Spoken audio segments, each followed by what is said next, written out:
Hello guys, আসসালামু আলাইকুম। সবাই কেমন আছেন? আশা করি সবাই অনেক ভালো আছেন। আমিও আল্লাহর রহমতে অনেক অনেক ভালো আছি।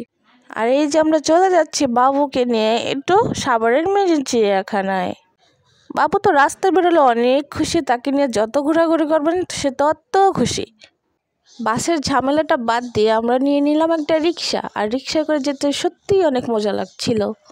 তো ফাইনালি আমরা চলে আসলাম, এই যে এটা হচ্ছে সাভার মিনি চিড়িয়াখানা। তো চলুন ভিতরে যে দেখে আসি। অলরেডি আমরা অনেক দেরি করে ফেলেছি, অনেকটা সন্ধ্যা হয়ে গেছে এরকম দেখা যাচ্ছে। ছেলেকে বললাম, যেহেতু তুমি ঘুরতে আসছো তা তুমিই হাঁটো, তোমাকে আমরা কোলে করে নিয়ে হাঁটবো না। এই যে আমরা ভিতরে চলে গেলাম। আসলে এই জায়গাটা অনেকবার যাওয়া হয়েছে, কিন্তু বাবুকে নিয়ে এর আগে কখনো যাই নাই। তাই ভাবলাম বাবুকে নিয়ে একটু ঘুরে আনি, আর ওকে পশু পাখিও দেখিয়ে আনি। এই দেখেন বাবু হরিণ দেখতেছে। আর এখন যাকে দেখবেন সে হচ্ছে আমাদের অনেক পরিচিত। আমাদের আশেপাশে এরকম মানুষরূপী অনেকেই আছে, থাক তাদের কথা আর নাই বলি। আচ্ছা, এটা কি বলতে পারেন? আমি তো জানি এটা উট পাখি, কিন্তু এখানে লেখা ছিল অন্য কিছু। আসলে আমিও জানি না সঠিক আসলে কোনটা। যাই হোক, এগুলো দেখে আমার সত্যি অনেক ভয় লাগতেছিল, একবার এদিকে একবার ওদিকে। চার দেয়ালের মাঝখানে সবসময় বাচ্চারা থাকে, তাদের একটু বাহিরে নিয়ে যেতে হয়, তাদের বাহিরের পরিবেশটা একটু দেখাইতে হয়। তাই বাচ্চাকে নিয়ে চলে গেলাম। আর এই যে দেখেন আমাদের ফেভারিট একটা জিনিস, মানকি, বাদর। আমার ছেলে সারাদিন এগুলাই দেখে, ওইগুলো অনেক পছন্দ করে। এর আগে যখন গেছিলাম তখন অনেকগুলা দেখছি, এবার অনেক কম।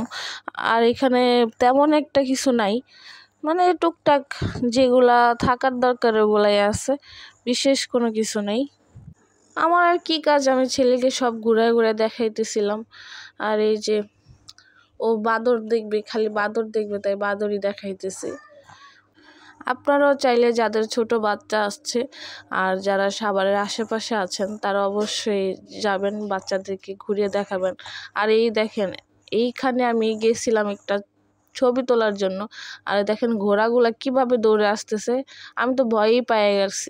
আসলে এত বড় বড় ঘোড়া আমি এর আগে কখনো দেখি নাই, এগুলাকে সামনের থেকে দেখতে অনেক ভয় লাগতেছিল। যাই হোক, এই যে আমার পিছনে যেটা দেখতেছেন, এটা হচ্ছে একটা বাচ্চা ঘোড়া, এটা দেখতে অনেক সুন্দর, মাশাআল্লাহ। আরে আমার ছেলে তো আমার ছেলের মতো, একবার এখানে যাবে একবার সেখানে যাবে, মানে ও ওর মতো রাস্তায় বেরোলে কারো কথা শুনবে না, ওর মন মর্জি মতো চলবে, এখানে যাবে সেখানে যাবে, এটা করবে সেটা করবে। আর ছেলের বাবা যেহেতু সাথে আছে, আমার কিসের টেনশন, আমি তো ছেলের বাবার কাছে ছেলেকে রেখে নিশ্চিন্তে আমি আমার মতো ঘুরি। আর এই দেখেন একটা স্পিড বোট যাচ্ছে, আমারও ইচ্ছে ছিল এটাতে ওঠার, কিন্তু বাবুকে নিয়ে উঠতে পারি নাই, কারণ ছোট বাচ্চা যদি কিছু হয়, আমার বাচ্চাটা অনেক চঞ্চল, তো এই জন্য ওকে নিয়ে ওঠা হয় নাই। ওকে বললাম, বাবা তুমি দূর থেকে দেখো, দূর থেকে দেখে শান্তি পাও, যখন বড় হবে তখন দেখা যাবে।